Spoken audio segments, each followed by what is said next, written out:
Hello guys, मैं प्रवेशवाल sir आप सबका अपने यूट्यूब चैनल विद्या करियर इंस्टीट्यूट में स्वागत करते हैं। और आज की क्लास स्टार्ट करते हैं कि जहां से हमारी पीछे वाली क्लास हिंदी वर्णमाला की छुट्टी थी, आज वहीं से जहां से कल छोड़े थे वहां से आज स्टार्ट करते हैं। तो देखते हैं भैया क्या है कि हिंदी में लगने वाले समय या मात्रा के आधार पर इनका कितने प्रकार से वर्गीकरण किया जाता है। किसका? स्वरों का वर्गीकरण जो किया जाता है कितने प्रकार से किया जाता है। तो इस पे बात करते हुए हम लिखते हैं कि कहते हैं कि उच्चारण के में लगने वाले समय या मात्रा के आधार पर जो स्वरों का वर्गीकरण किया जाता है बाबू दो प्रकार का किया जाता है। कितने प्रकार का किया जाता है? अब दो प्रकार के। अब देखिए दो प्रकार के जो होते हैं हमारे, अब दो प्रकार के होते कौन कौन से हैं ये भी बात आ जाती है कि इसके बारे में जानना हो गया। कहते हैं कि दो प्रकार के जो होते हैं, एक होता है ह्रस्व, इसे लघु के नाम से जाना जाता है। इसे एक मात्रिक भी स्वर कहते हैं। मतलब ये क्या हो गया, जिसमें एक मात्रा की गणना की जाए, जिसमें एक मात्रा की गणना की जाए उसे एक मात्रिक स्वर कहा जाता है या ह्रस्व स्वर कहा जाता है या लघु स्वर। अब देखो ह्रस्व लघु दो हो गए और उसे एक मात्रिक स्वर भी कहा। जिन स्वरों के उच्चारण में कम से कम समय लगता है, जिन स्वरों के उच्चारण में कम से कम समय लगता है उसे क्या कहते हैं? ह्रस्व स्वर कहते हैं। जैसे में लिख लेते हैं छोटा। अब देखो छोटा, छोटी और छोटाऊ हो गया। छोटा, छोटी, छोटाऊ और उसके साथ आपका आएगा री, क्योंकि ये सब कौन से स्वर हैं? एक मात्रिक। मतलब जिस स्वर को पढ़ने में एक मात्रा की गणना लगे। आप जानते हो कहीं पर अगर आ लिखा रहता है, मान लीजिए आपको छोटी की मात्रा बढ़ाओ, छोटाऊ की मात्रा और री की मात्रा लगी मिलती है, लेकिन क्या होता है जिससे छोटा आ हो गया। अब आप जान रहे छोटा और जो है इसमें कहीं पर ये क्या होता है, इसकी मात्रा कहीं पर दिखती नहीं है, तो इसीलिए इसे क्या कहा जाता है? एक मात्रिक स्वर कहा जाता है। ठीक, एक मात्रिक स्वर में अब पूछ ले पेपर में, एक मात्रिक स्वर की संख्या कितनी होती है? क्या एक मात्रिक स्वर की संख्या कितनी होती है? तो एक मात्रिक स्वरों की संख्या होती है 4 होती है। अब 4 में क्या क्या आप देखिए, छोटा, छोटी और री, ये सब मिलाकर क्या हो गया आपको? 4 हो गए। क्या हो गए 4? कि ह्रस्व लघु जिसे एक मात्रा वाले स्वर कितने होते हैं? टोटल 4 होते हैं। अब अगला है आपका दीर्घ या गुर। अब दीर्घ स्वर आप जान रहे हो कि दीर्घ स्वर जो होते हैं और लघु स्वर की सहायता से बोले जाते हैं, तो उन्हें ये भी हम कह सकते हैं, दीर्घ स्वर भी कह सकते हैं, लघु स्वर भी कह सकते हैं। और इससे दो मात्रिक, मतलब जिन स्वर को देखने में या पढ़ने में दो मात्राओं की गणना करनी पड़े, दो मात्राओं की गणना जिससे बड़ा। अब देखो कहें जिन स्वरों के उच्चारण में लघु स्वरों से भी अधिक समय लगता है। अब लघु स्वर वही हमने आपको बता दिया कि लघु स्वरों से भी अधिक समय लगता है, तो उसे क्या कहते हैं? तो उसे कहते हैं, क्या कहते हैं भैया? दीर्घ स्वर कहते हैं। अब देखो दीर्घ स्वर कहते हैं, ये टोटल होते कितने हैं? ये टोटल होते हैं 7। अब दो मात्रा की गणना करने की बात आ गई, जिसे छोटा आप ले लो, छोटा आ हम ले लिए। अब छोटा के साथ क्या हो जाएगा? छोटा आ यानी क्या हो गया? बड़ा। इसमें कितनी मात्रा हो गई बाबू? 2 मात्रा हो गई। ठीक, जैसे मान लीजिए एक और देख लेते हैं, बड़ी है बड़ी। अगर बड़ी ई में देखा जाए तो 2 मात्रा आएगी कहां से? एक आपका हो जाएगा छोटी, फिर प्लस क्या हो जाएगा? छोटी, और छोटी प्लस छोटी मिलकर क्या हो जाएगा? बड़ी। तो इसमें भी हमारी 2 मात्राएं आ गई कि नहीं आ गई? हाँ, तो भैया इसमें भी हमारी 2 मात्राएं का गणना हो गया। तो मतलब यही क्रम जो रहेगा आपको बड़ाऊ में हो जाएगा, ए में हो जाएगा, आय में हो जाएगा, आओ में हो जाएगा। और आप एक चीज और बता दें, ये जो होते हैं संयुक्त स्वर भी आते हैं। आप जानते हो क्या होते हैं? संयुक्त स्वर टोटल होते हैं 4, आपको पता होगा 4 कौन कौन से होते हैं। इसको भी आप जानते होंगे कि ए आ जाता है, ऐ आ जाता है, उसके बाद ओ और औ। लेकिन ये 2 मात्रिक और दीर्घ स्वर में भी आते हैं। ठीक, अब आगे क्या क्या रीजन है आने का, तो उसको भी हम देख लेंगे। तो मतलब ये किसके आधार पर हो गया आपका? उच्चारण या लगने वाले समय के आधार पर इसके हो गया। अब देखो अगला पॉइंट क्या है कि हिंदी स्वरों का वर्गीकरण उच्चारण की दृष्टि से स्वर ध्वनियों का सामान्य परिचय। जैसे स्वर ध्वनियां आप जानते हो, जीव का भाग आप जानते हो, जीव हमारी जो जीव है, जीवा जिसे कहते हो, जीवा है, जीवा जो है हमारी जीवा हो गई, उसके एक नीचे का भाग होता है, एक ऊपर का भाग होता है, और एक क्या होता है? मध्य का भाग होता है। आप जानते हो जीवा को कितने भागों में टोटल? तो 3 भाग हो गए आपके। अब 3 भागों के बारे में जब देखेंगे तो पहला क्या हो जाता है हमारा? अग्रभाग। देखो अब इसमें हम आपको एक ट्रिक भी बता देंगे, उससे क्या हो जाएगा आपको क्लियर हो जाएगा। कह रहा कि परिचय दीजिए, कह रहा कि जीवा जिन स्वरों के उच्चारण में जिह्वा का क्या हो जाएगा, जिन स्वरों के उच्चारण में जिह्वा का अगला भाग या अग्रभाग, यहां पे क्या हो जाएगा आपका अग्रभाग, यानी अग्रभाग ऊपर नीचे उठता है।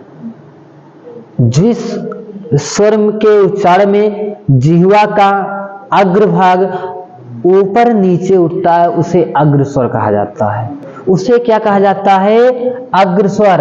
अब बोल के देखिए, छोटी ई, छोटी ई, छोटी ई को जब बोल रहे हैं हम तो हमारे जिह्वा की जो अग्रभाग है वो एक बार ऊपर जाता है, एक बार नीचे आता है। तो मतलब वही हो गया कि जिह्वा का अग्रभाग क्या हो जाएगा, छोटी ई, छोटी ई, बड़ी ई, ए आई, ए आई बोलने पर क्या हो रहा है, जिह्वा का जो है हमारा आगे वाला भाग ऊपर एक बार नीचे, तो क्या होता है, ऊपर नीचे जा रहा है तो किसमें हो जाएगा, आपके अग्रस्वर में हो जाएगा। ठीक, अग्रस्वरों की संख्या पूछेगा आपसे, तो अग्रस्वरों की संख्या होती है 4। अग्रस्वरों की संख्या कितनी होती है, 4 होती है। ठीक, अब अगला है मध्य स्वर। अब मध्य स्वर, अगर मध्य स्वर की परिभाषा दी जाए कि मध्य स्वर होते कौन से हैं, तो आप देख लो कि हिंदी में आ, कौन सा, छोटा, आप जान रहे हो, हिंदी में आ स्वर केंद्रीय स्वर है। आ स्वर क्या है, केंद्रीय। केंद्रीय स्वर किसे कहा जाता है, अगर पेपर में पूछ लेगा तो केंद्रीय स्वर को क्या कहा जाता है, केंद्रीय स्वर कौन से होते हैं हमारे, आप जान जाओ भैया, केंद्रीय स्वर जो होते हैं आपके आ, कौन सा, छोटा, कैसा स्वर है, एक केंद्रीय स्वर है। ठीक, अब आपसे पूछ ले इसके उच्चारण में, देखो हिंदी में आ स्वर केंद्रीय स्वर है, इसके उच्चारण में जिह्वा का मध्य भाग प्रयोग होता है। क्या मध्य भाग थोड़ा सा ऊपर उठता है, थोड़ा सा, जैसे बोलो आ,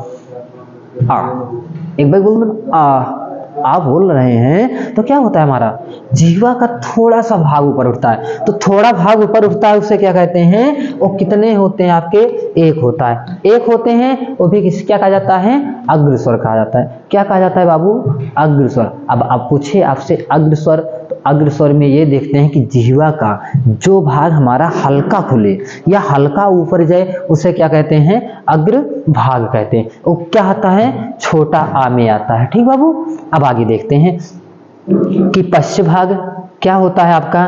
पश्च भाग परिभाषा कहते हैं जिन स्वरों के उच्चारण में जीभ का पिछला भाग समान स्थिति में ऊपर उठता है। देखो कहते हैं कि जिस स्वर के उच्चारण में जीभ का पिछला भाग का मतलब आप जान रहे हो, पीछे वाला भाग, और समान रूप से ऊपर उठता है। समान रूप से ऊपर उठने का मतलब ये हो गया कि जब समान रूप से ऊपर उठता है, क्या उठना है, उससे क्या कहते हैं, पश्च स्वर कहते हैं। अब देखो बड़ा आ, बोलो कि जब बड़ा, अब कोई चीज बड़ा है तो उसको बोलने में थोड़ा टाइम लगता है, और टाइम लगने के साथ साथ क्या कहते हैं, बड़ा आ, बड़ा ऊ, बड़ी ई, उसके बाद ए तो आपकी उसमें चला गया, ओ आओ।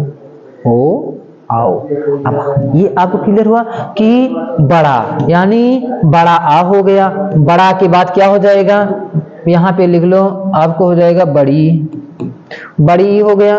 ठीक, बड़ी के बाद क्या हो जाएगा, बड़ाऊ, और बड़ाऊ के बाद क्या हो जाएगा, ओ और आओ।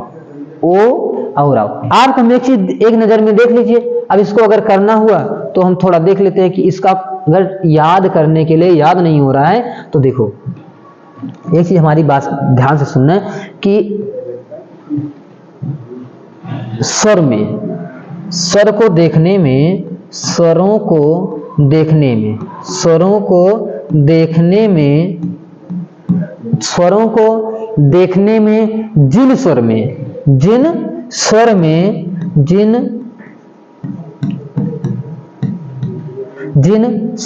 क्या, जिन स्वर में, थोड़ा सा आप लिख देते हैं भैया, कहते हैं स्वरों को देखने में जिन स्वर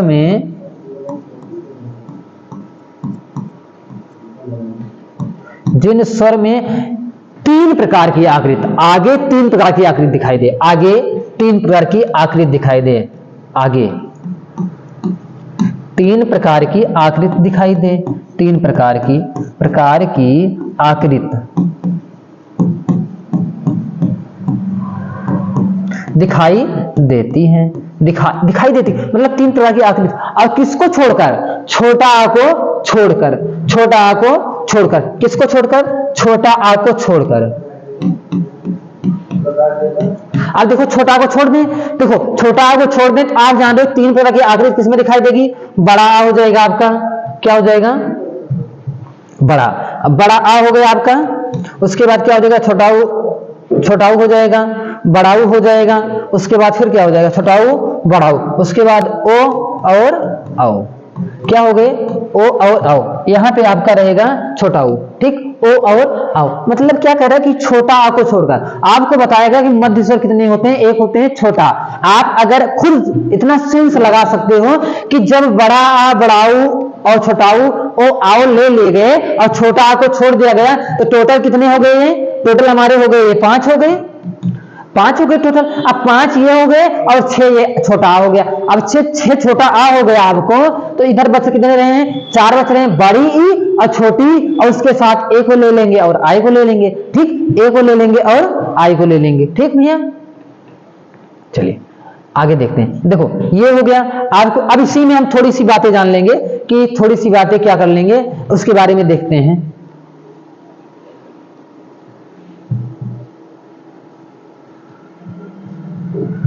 चलिए इन्हें भी हम जान लें, जिससे होता है आपको इसमें एक और आ जाता है आपका, क्या आ जाता है? आगत।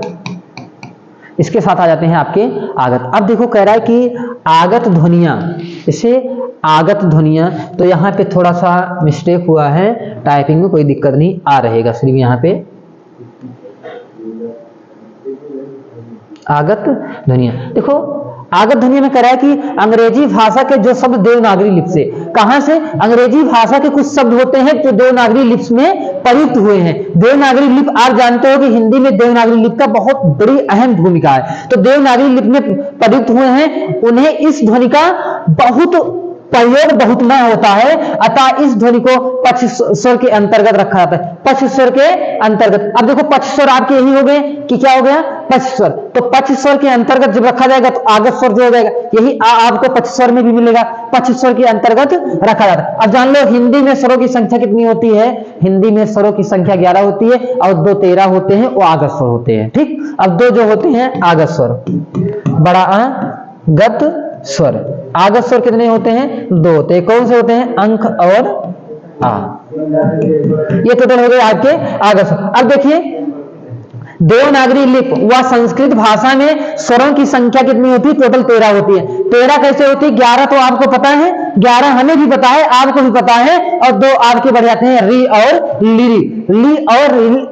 री और लिरी को जोड़ दिया जाता है तो टोटल देवनागरी लिपि व संस्कृत भाषा में स्वरों की संख्या कितनी हो जाती है? टोटल 13 हो जाती है, ठीक भैया। ये पॉइंट क्लियर हुआ? आगे बढ़ते हैं फिर। उसके बाद क्या कह रहा है कि हिंदी में शुद्ध स्वरों की संख्या, हिंदी में शुद्ध स्वरों की संख्या 10 होती है, क्योंकि री को छोड़ दिया जाता है भैया।